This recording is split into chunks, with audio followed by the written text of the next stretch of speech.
ser uma menina que eles vão usar você na escola.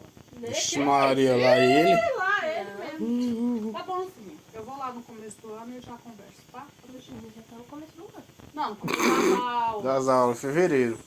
No começo letivo, do ano letivo. Mas é só você que vai estar com o celular lá, as amigas não vai estar não, né? As outras meninas não vai estar não, né?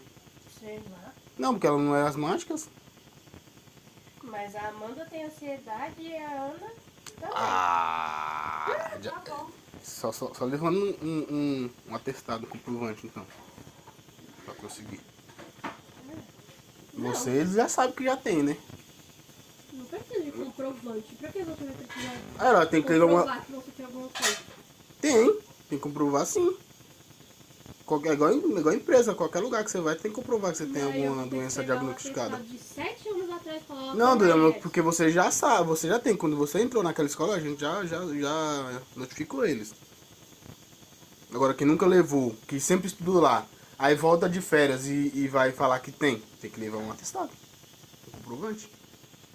Vai, Mona. Entendeu? E você não vai levar celular nenhum pra escola. Então tá bom. Então deixa eu morrer então nessa escola. E com o celular você. Comprar a escola. Fica lá, Mas pra com. dona Quebrando, Mas o celular vai salvar a sua vida.